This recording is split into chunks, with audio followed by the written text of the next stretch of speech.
త్వరగా ఏజ్ అవుతున్నామా అనుకున్న వాళ్ళందరూ ఎక్స్టర్నల్గా చాలా తీసుకుంటున్నారు జాగ్రత్తలు. స్కిన్ ద్వారా తీసుకునే మెడిసిన్స్ అంతా తీసుకుంటున్నారు త్రూ ఇంజెక్షన్స్ అని చెప్పచ్చు వివిధ రకాలుగా.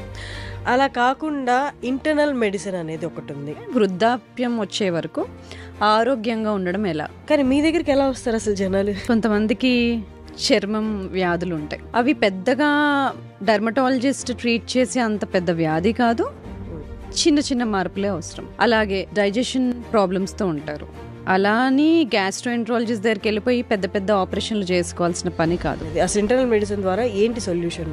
ముఖ్యంగా చూసుకోవాల్సిన 7 ఏజింగ్కి బయట ఉన్న మ్యాక్సిమం రీజన్స్ ఏంటి అంటే స్మోకింగ్ అండ్ ఆల్కహాల్. కానీ ఇది కాకుండా నిద్ర మనల్ని ఏజింగ్ చేస్తుందా? మనం ఎక్సర్సైజ్ చేసినా, ఎలాంటి ఫుడ్ తిన్నా, మనం పడుకున్నప్పుడు డీప్ స్లీప్లోకి వెళ్ళిన తర్వాత హ్యూమన్ గ్రోత్ హార్మోన్ అనే హార్మోన్ రిపేర్ చేస్తుంది బాడీని. ఫాస్టింగ్ అనేది కంపల్సరీయా or is that an optional thing? Fasting చాలా ముఖ్యమైనది. స్లీప్ తర్వాత నెక్స్ట్ ఏంటి అంటే ఫాస్టింగ్. ఎక్కువ అవర్స్ ఫాస్టింగ్ కూడా leads to stones in kidney అంటారు. ఫాస్టింగ్ చాలా కాలం ఉండి నీళ్లు సరిగ్గా తీసుకోకపోవడము, దీనివల్ల సెలబ్రిటీస్ ఇది వాడుతున్న ప్రోడక్ట్ ఏంటి అంటే ఎక్స్టర్నల్ కొలాజన్ ఇంటేక్ అనమాట. అది త్రూ టాబ్లెట్స్ ద్వారా కానీ ఇంజెక్షన్స్ ద్వారా కానీ కొలాజన్ తీసుకుంటే మన స్కిన్ ఎలాస్టిసిటీ బాగుంటుంది, ఏజింగ్ అనేది ఫాస్ట్గా అవ్వదు అని. కొలాజన్ చాలా ఇంపార్టెంట్ అండి. అది మన నెయిల్స్లో ఉంటుంది, స్కిన్లో ఉంటుంది, జాయింట్స్లో ఉంటుంది. అది న్యాచురల్గా తగ్గిపోతూ ఉంటుంది మనం ఏజ్ పెరుగుతూ ఉంటుంది. What is this biological age? మనం బర్త్డేలు ఏం చేసుకుంటామో అది మన క్రోనలాజికల్ ఏజ్. అది మనందరికీ తెలుసు. కానీ మన శరీరం అదే ఏజ్ ఉంది అనే అవసరం లేదు. ఇంత ఇన్ఫర్మేషన్ వినిన తర్వాత వెంటనే అందరికి వచ్చే క్వశ్చన్ ఏంటి అంటే ఇవన్నీ ఎక్కువ ఛార్జెస్ ఉంటాయేమో, ఎక్కువ ప్రైస్ ఉంటుందేమో మేము వెళ్ళి చూపించుకోవడానికి అంటే దాని గురించి మీరు అంటే ఎగ్జాక్ట్గా చెప్పకపోయినా ఒక అవగాహన. హెల్దీ ఏజింగ్ అంటే డాక్టర్ని రీచ్ అయ్యే కన్నా ముందే మనం చాలా చేసుకోవచ్చు. అది నేను చెప్పాను కదా, ఫుడ్లో ఎలాంటి జాగ్రత్తలు తీసుకోవాలి, నిద్ర, ఎక్సర్సైజ్, స్ట్రెస్ని ఎలా మేనేజ్ చేసుకోవాలి, ఇవన్నీ మీరు ఇంట్లో కూర్చొని చేసుకునేవే చెప్పాను. ఇవన్నీ చేస్తున్నా కూడా సమస్యలు ఇంకా ఉన్నాయంటే అప్పుడు వచ్చి సంప్రదించవచ్చు.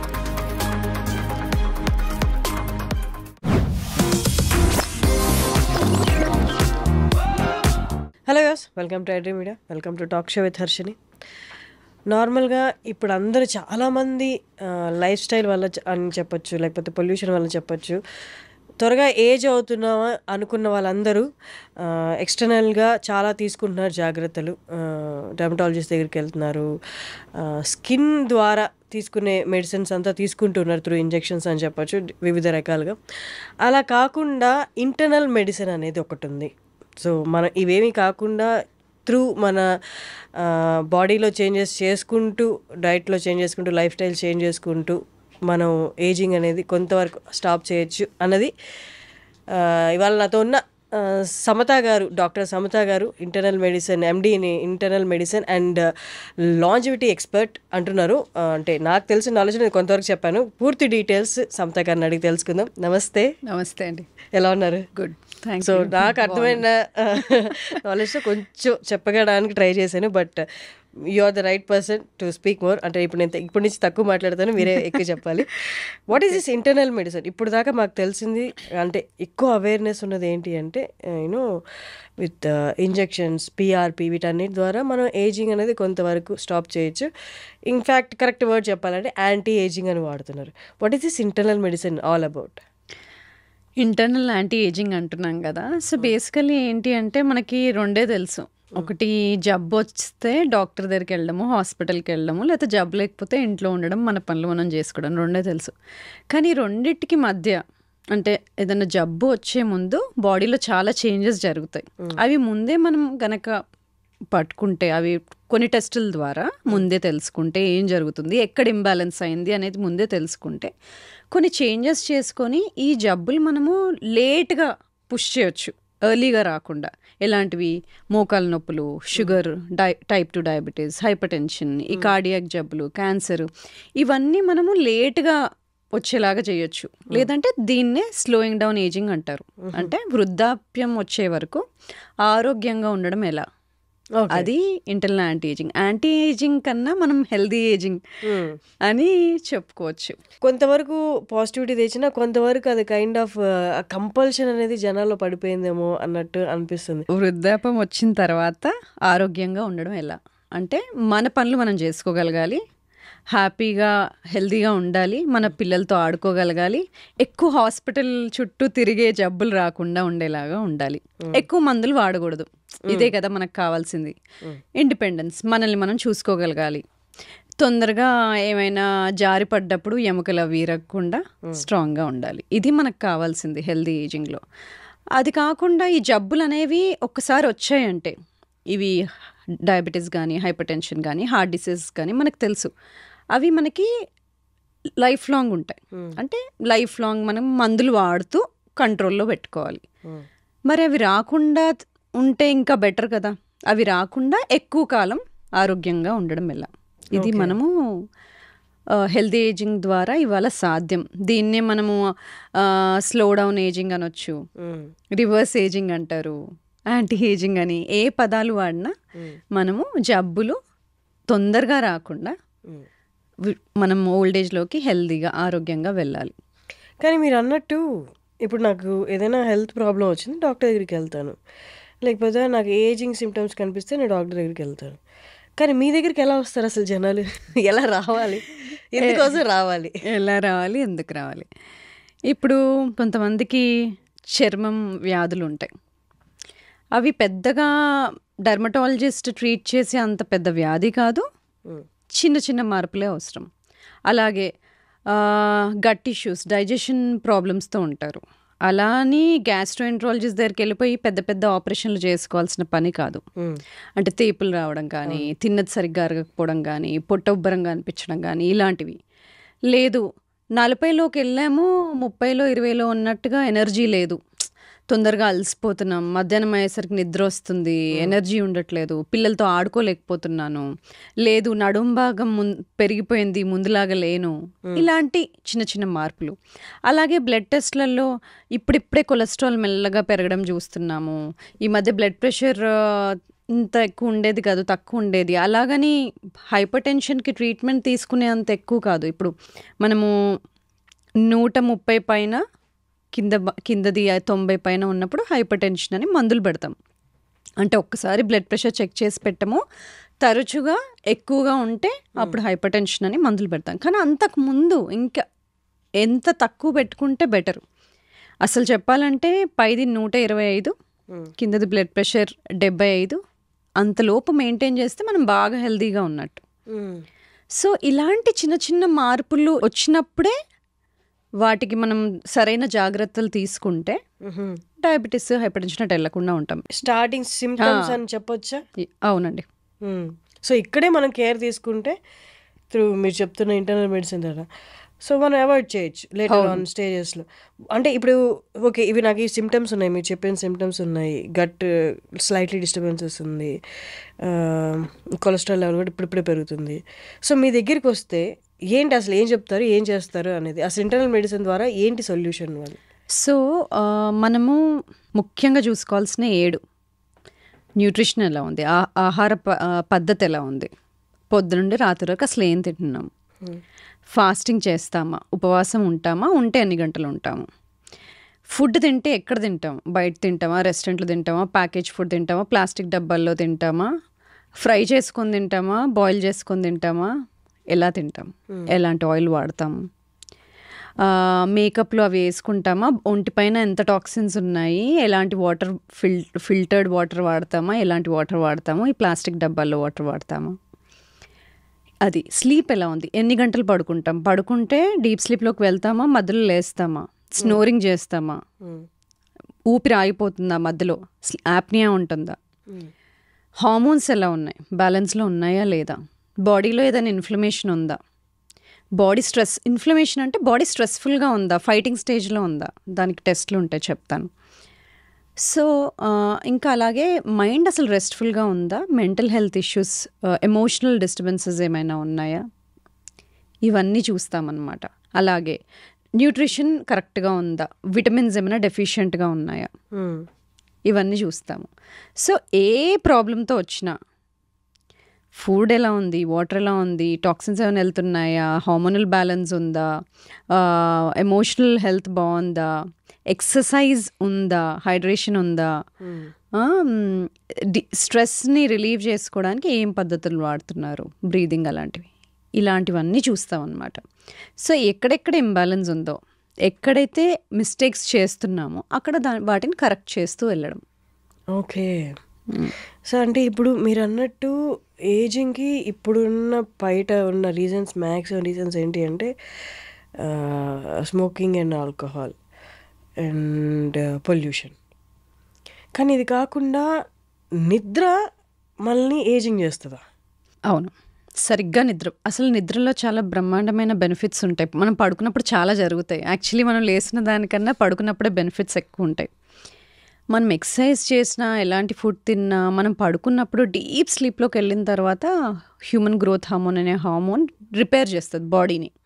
ఏవైతే టాక్సిన్స్ ఉన్నాయో ఎలిమినేట్ చేయడము, మసిల్స్ రిపేర్ చేయడము, మజిల్ బిల్డ్ చేయడము, గ్రోత్ చిన్నపిల్లలు, ఇవన్నీ పడుకున్నప్పుడే జరుగుతాయి. అది కాకుండా మనకి బాడీలో క్లీనప్ ప్రాసెస్కి లింఫాటిక్ సిస్టమ్ ఎలాగుంటుందో బ్రెయిన్లో లింఫాటిక్ సిస్టమ్ అని ఉంటుంది. అంటే టాక్సిన్స్ క్లియర్ అప్ సిస్టమ్, అది కూడా పడుకున్నప్పుడు డీప్ స్లీప్లో నిద్రలోనే జరుగుతుంది. సో ఇలాంటి రిపేర్, రికవరీ పడుకున్నప్పుడు జరుగుతాయి కాబట్టి హార్మోనల్ బ్యాలెన్స్ కూడా మెయింటైన్ అవుతుంది. మనకి సర్కేడియన్ రిథమ్ అనేది ఒకటి ఉంటుంది. అంటే సూర్యోదయం అయినప్పుడు లేవడము, అస్తమించినప్పుడు పడుకోవడం, ఇలాంటిది మనము అసలు హ్యూమన్ బాడీ అలా ఉండేది.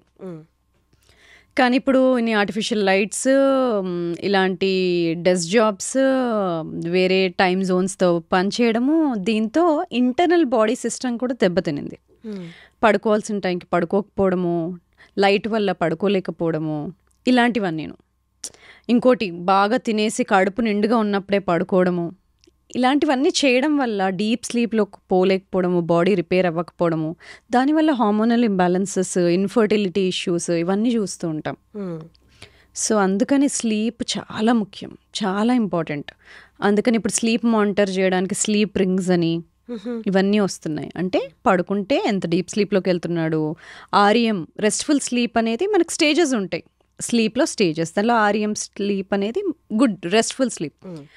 ఆ స్టేజ్లో ఎంతసేపు ఉంటున్నారు, కనీసం 6-7 గంటలు పడుకుంటున్నామా లేదా.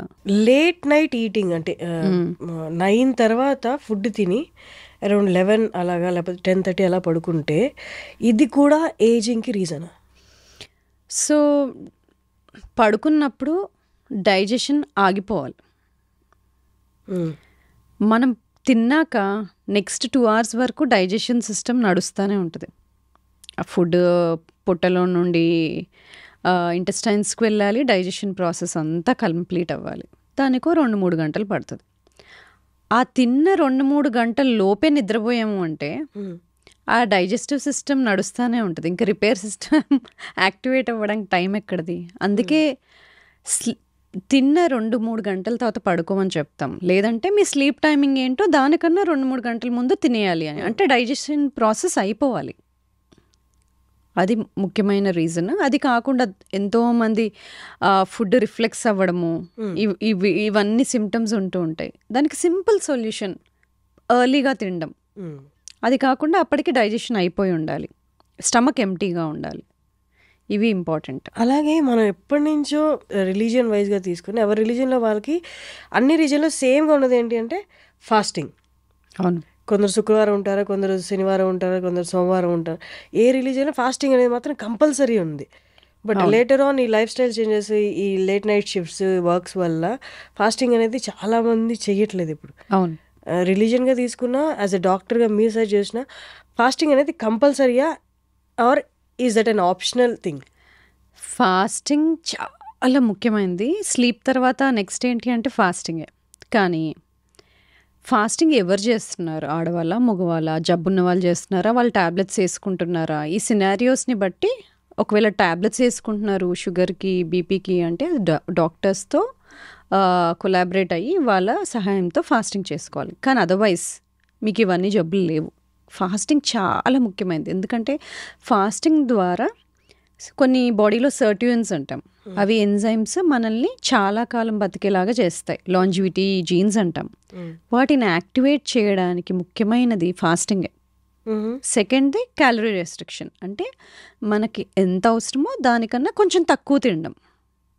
దాని డైటింగ్ అని రకరకాల పదాలు వాడతారు, కానీ సింపుల్గా చెప్పాలంటే క్యాలరీ రెస్ట్రిక్షన్ అంటే ఓవర్ ఈట్ చేయకూడదు.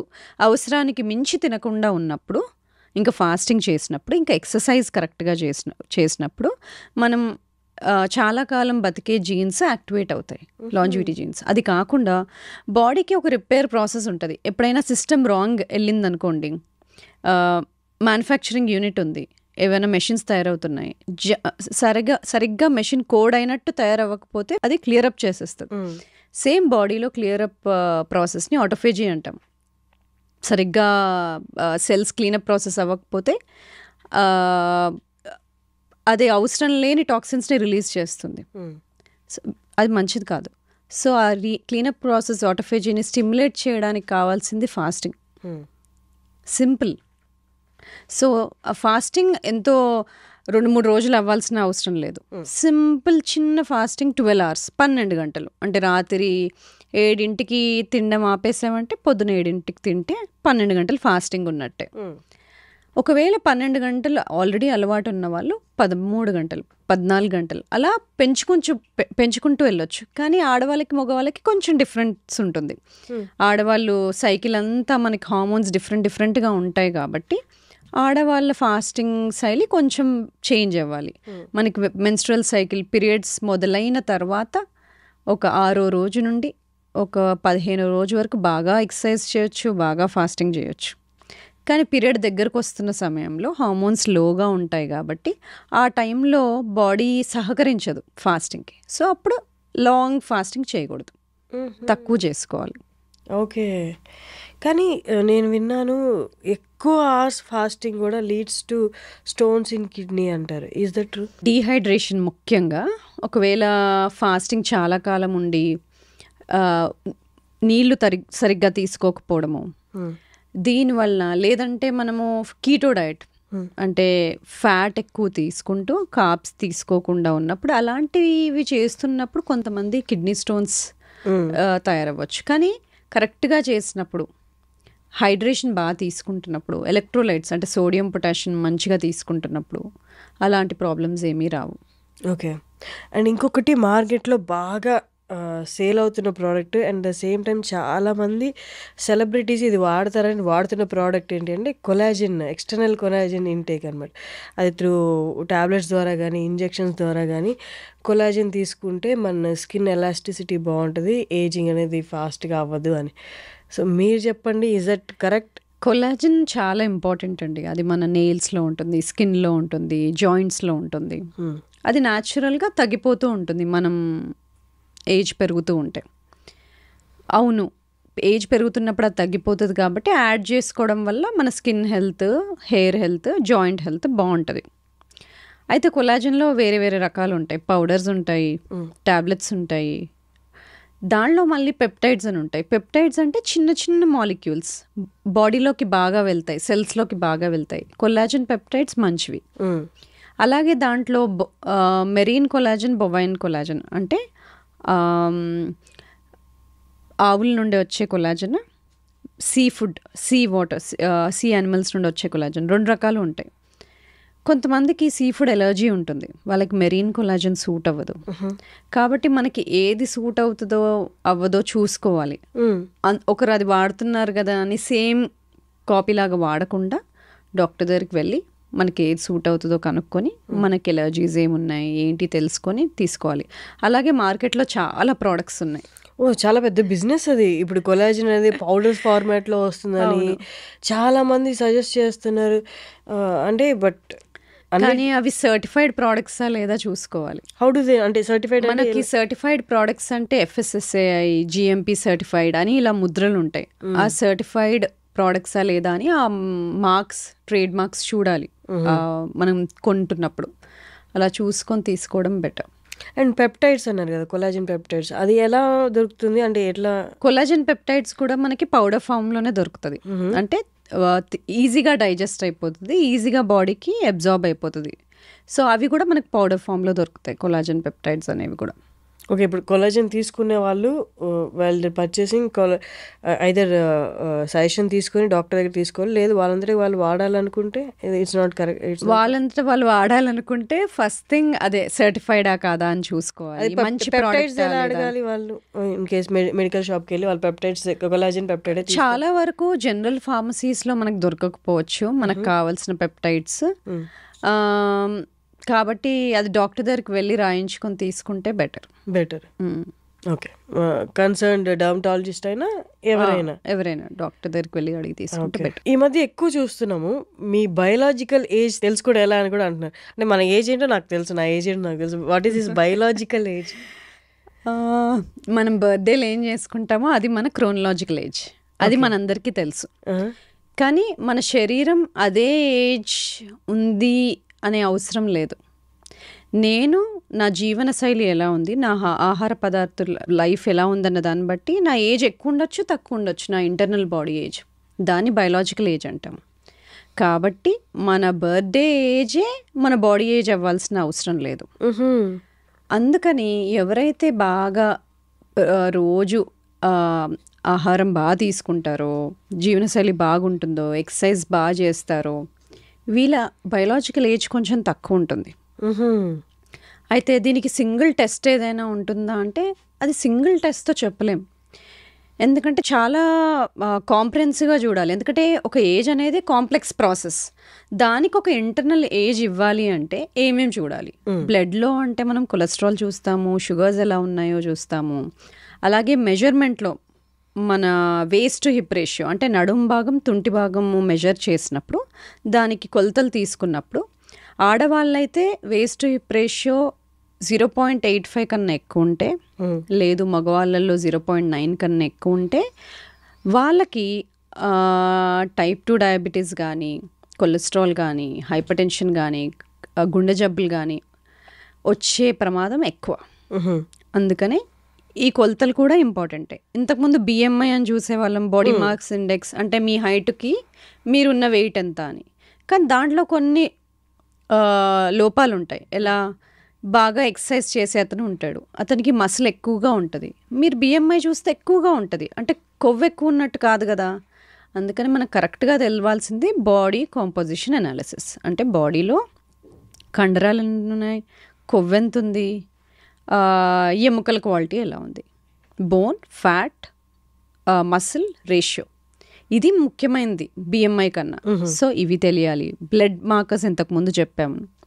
ఇది కాకుండా మనకి కొత్తగా ఎపిజెనెటిక్ క్లాక్స్ అని వచ్చాయి. అంటే ఏంటి?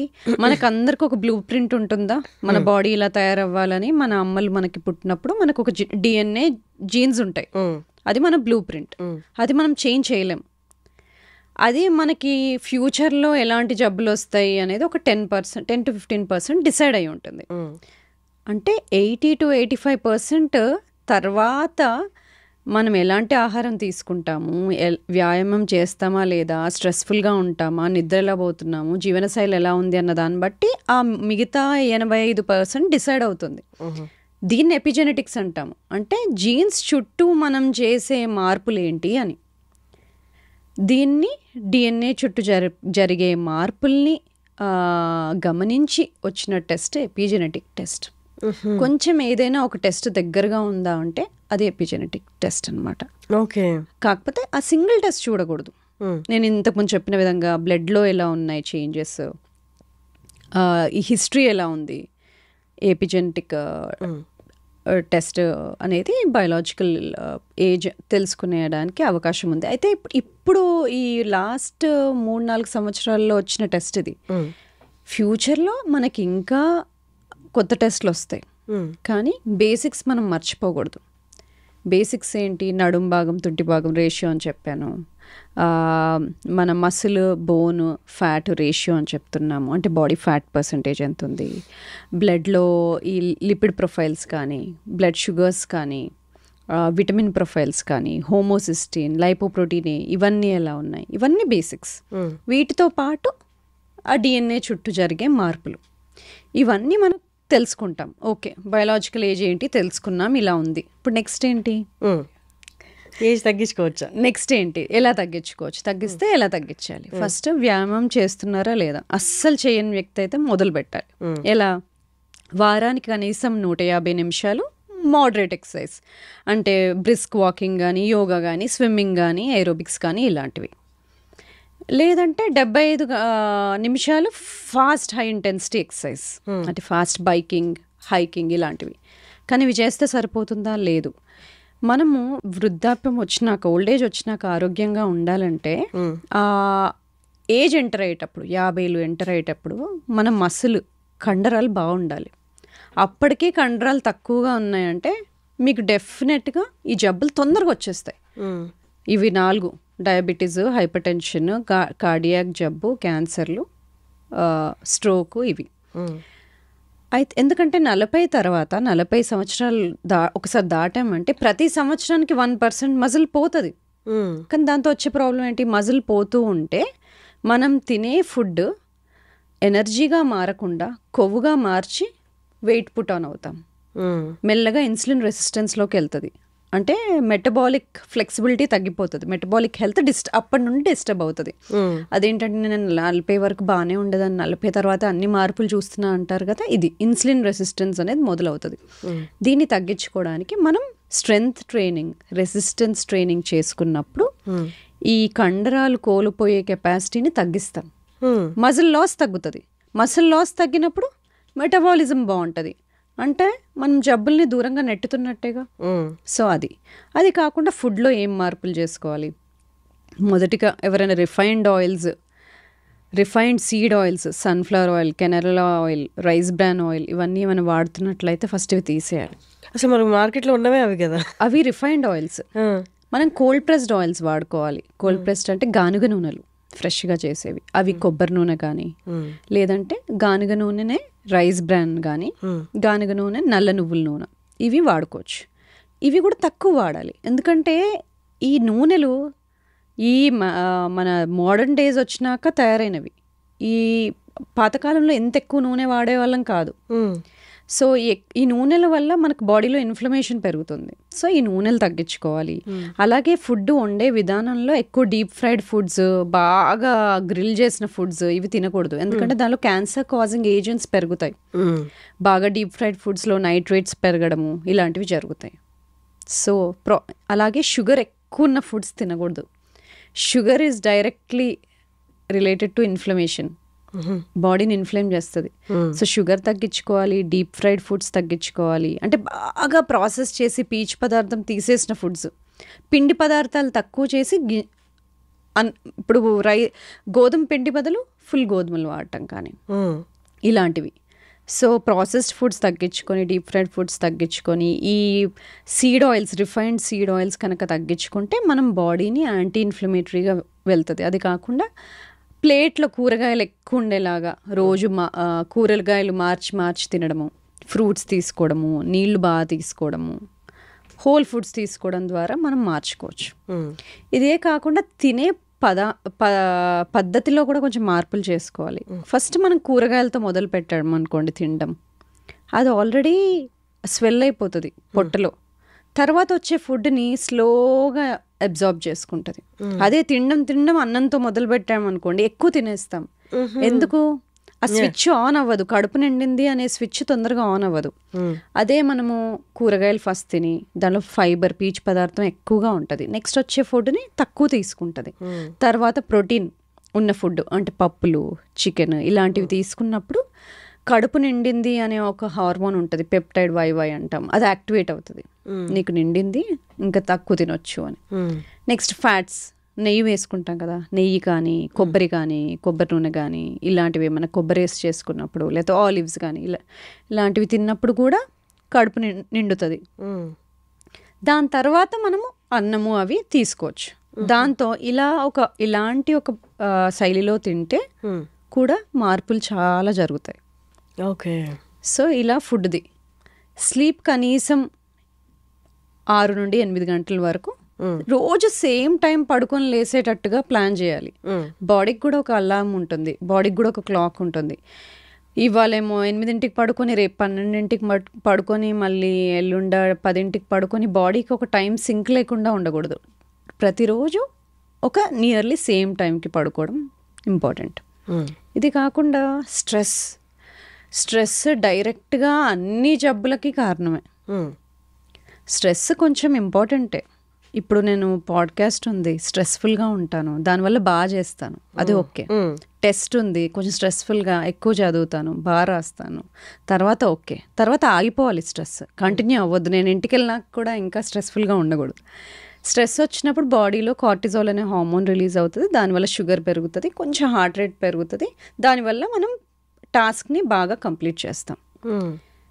కానీ బాడీకి కొన్నిసార్లు రాంగ్ స్ట్రెస్సెస్ ఇచ్చినప్పుడు, అంటే ఇప్పుడు ఫోన్లో మెసేజ్ వస్తుందేమో, నెక్స్ట్ ఇంట్లో ఏం చేస్తున్నారు, ఇలా అన్నెసెసరీ స్ట్రెస్సెస్ ఎక్కువగా తీసుకుంటున్నప్పుడు ఆ కార్టిజాల్ అనేది ఆఫ్ అవ్వదు.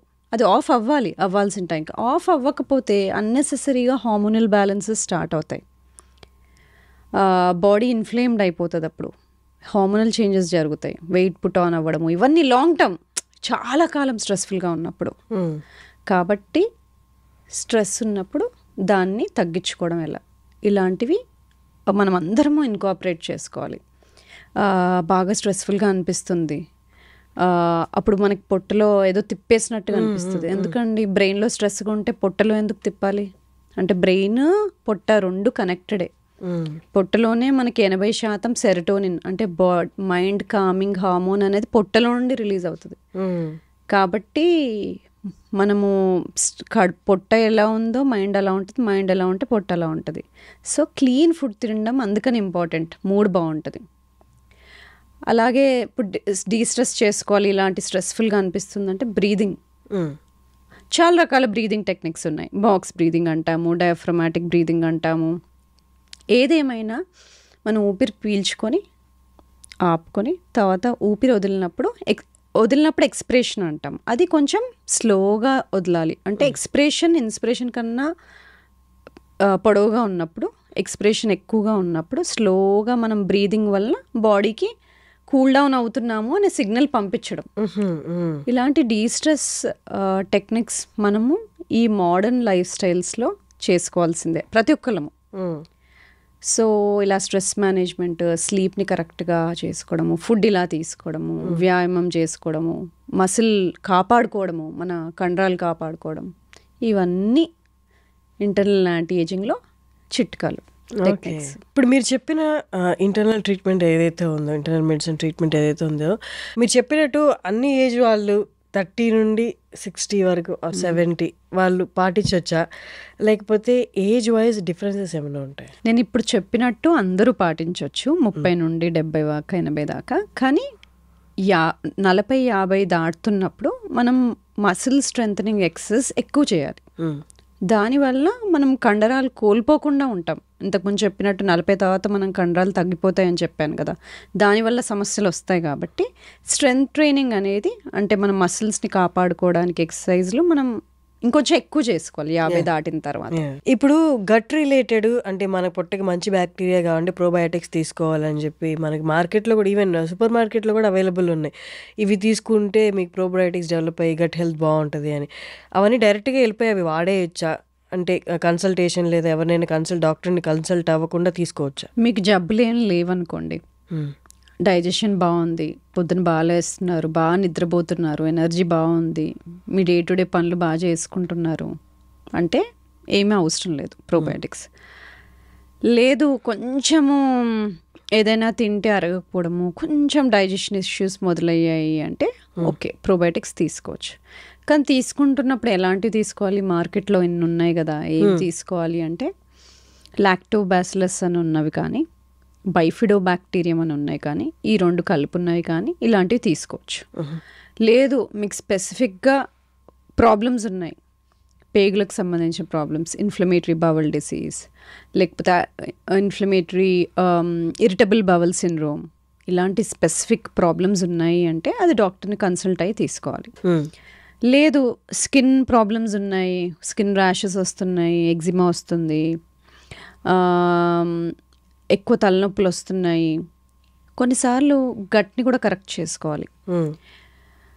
గట్ కనుక బేసికలీ గట్లో అంటే చిన్న స్మాల్ ఇంటెస్టైన్లో మనకి బ్యాక్టీరియా, ఫంగై, వైరసెస్ అన్నీ ఉంటాయి, బ్యాలెన్స్డ్గా ఉంటాయి. మనం వాటికి హెల్ప్ చేయాలి, అవి మనకి హెల్ప్ చేస్తాయి. మనం తిన్న ఫుడ్లో నుండి కూడా కొన్ని అవి వైటమిన్స్ మనకి తీసిస్తాయి. సో అందుకని మనం హెల్తీగా పెట్టుకోవాలి. దానికి ఒక ఫౌండేషనల్ బ్యాక్టీరియా అని కొన్ని ఉంటాయి. అవి బ్యాలెన్స్డ్గా ఉండాలి. కానీ ఎప్పుడైతే ఆ బ్యాలెన్స్ కోల్పోతాయో కొన్ని అవసరం ఉన్న బ్యాక్టీరియా తక్కువ అవడం, అవసరం లేని బ్యాక్టీరియా ఎక్కువ పెరగడం వల్ల మనకు కొన్ని ప్రాబ్లమ్స్ రావచ్చు. అవి స్కిన్ ప్రాబ్లమ్స్ లాగా బయటపడవచ్చు, జాయింట్ ప్రాబ్లమ్స్ లాగా బయటపడవచ్చు, అలాగ వేరే వేరేగా బయటకు వస్తాయి. అలాంటప్పుడు ఇంబ్యాలెన్స్ ఉన్నట్టు. ఇంబ్యాలెన్స్ ఉన్నప్పుడు టెస్ట్ చేసుకోవడం ఎలా? మనకి గట్ మైక్రోబయోమ్ అనే టెస్ట్ ఉన్నాయి, వాటి ద్వారా మనం టెస్ట్ చేసుకొని చూసుకుంటాం. గట్ మైక్రోబయోమ్ అనే టెస్ట్ ద్వారా గట్ మైక్రోబయోమ్ ఆ టెస్ట్ ద్వారా మనకు అసలు ఏం బ్యాక్టీరియా గ్రో అవుతున్నాయి, ఉండాల్సినవి ఉన్నాయా, అవసరం లేనివి ఎక్కువ పెరుగుతున్నాయా, ఏమైనా అవసరం లేని పదార్థాలు రిలీజ్ అవుతున్నాయా, ఇలాంటివన్నీ చూసుకుంటాం అన్నమాట. ఎందుకంటే ఇలాంటి బ్యాలెన్స్ లేనప్పుడు ఎక్సర్సైజ్ కెపాసిటీ తగ్గిపోవచ్చు, మైగ్రేన్స్ రావచ్చు, ఇంతకుముందు నేను చెప్పిన విధంగా IBS, IBD రావచ్చు, హార్ట్ డిసీజ్కి రిస్క్ పెరగవచ్చు, హైపర్ టెన్షన్కి రిస్క్ పెరగవచ్చు. సో గట్ అనేది ఇన్నిటికీ కనెక్ట్ అయి ఉంది. ఇప్పుడు ఈ గట్ మైక్రోబయోమ్ ఏదైతే ఉందో టెస్ట్, అది వాళ్ళు రెగ్యులర్గా అంటే ఎక్కడ చేయించుకోవచ్చు? అది నేను చేస్తాను, ఇప్పుడు చాలా మంది డాక్టర్స్ చేస్తున్నారు. సో అలా ఏంటి ప్రాబ్లం చూసుకుని దానికి తగ్గట్టుగా ట్రీట్మెంట్ తీసుకోవాలి. కానీ ఏ ట్రీట్మెంట్ తీసుకున్నా దాంట్లో నేను చెప్పినట్టుగా ఫ్రైడ్ ఫుడ్స్, బాగా ప్రాసెస్ చేసిన ఫుడ్స్, షుగర్ ఇలాంటివి తగ్గించుకోవాలి. బాగా గ్రిల్ చేసిన ఫుడ్స్, రిఫైన్డ్ ఆయిల్స్ ఇలాంటివన్నీ తక్కువ చేసినప్పుడు బాడీ యాంటీ ఇన్ఫ్లమేటరీ స్టేట్లోకి వెళ్ళిపోయి సిమ్టమ్స్ అన్నీ తగ్గుతాయి. దానికి తోడ్పడుతూ కొన్ని సప్లిమెంట్స్, ప్రోబయోటిక్స్ అవి వాడినప్పుడు బాడీ ఒక బ్యాలెన్స్లోకి వస్తుంది అనమాట. ఇప్పుడు అంటే ఇంత ఇన్ఫర్మేషన్ వినిన తర్వాత వెంటనే అందరికి వచ్చే క్వశ్చన్ ఏంటి అంటే, ఇవన్నీ ఎక్కువ ఛార్జెస్ ఉంటాయేమో, ఎక్కువ ప్రైస్ ఉంటుందేమో మేము వెళ్ళి చూపించుకోవడానికి, అంటే దాని గురించి మీరు అంటే ఎగ్జాక్ట్గా చెప్పకపోయినా ఒక అవగాహన జనాలకి. హెల్దీ ఏజింగ్ అంటే డాక్టర్ని రీచ్ అయ్యే కన్నా ముందే మనం చాలా చేసుకోవచ్చు. అది నేను చెప్పాను కదా, ఫుడ్లో ఎలాంటి జాగ్రత్తలు తీసుకోవాలి, నిద్ర, ఎక్సర్సైజ్, స్ట్రెస్ని ఎలా మేనేజ్ చేసుకోవాలి, ఇవన్నీ మీరు ఇంట్లో కూర్చొని చేసుకునేవే చెప్పాను. ఇవన్నీ చేస్తున్నా కూడా సమస్యలు ఇంకా ఉన్నాయంటే అప్పుడు వచ్చి సంప్రదించవచ్చు, అప్పుడు హెల్ప్ చేస్తాను. లేదు అంటే మిగతావన్నీ మీరు డాక్టర్ల దగ్గరికి ఎవరి దగ్గరికి వెళ్ళకుండా ఇంట్లోనే చేసుకునే మార్పులు ఇవన్నీ. సో మిమ్మల్ని కన్సల్ట్ అవ్వాలి అంటే ఎక్కడ, ఎలాగా, ఒక్కసారి మీ హాస్పిటల్ గురించి? మా clinic name PMX health centre for longevity and personalised medicine. 30 నుండి 70, 80 దాకా ఎవరైనా ఆరోగ్యంగా ఉండాలనుకుంటున్నప్పుడు, ఆరోగ్యంగా వృద్ధాప్యంలోకి వెళ్ళాలి అనుకుంటే వాళ్ళందరికీ అవసరం ఉండే ట్రీట్మెంట్స్ ఇక్కడ ఉంటాయి. Okay, that's nice. Thank you so much for coming, Samatha గారు. Thank you.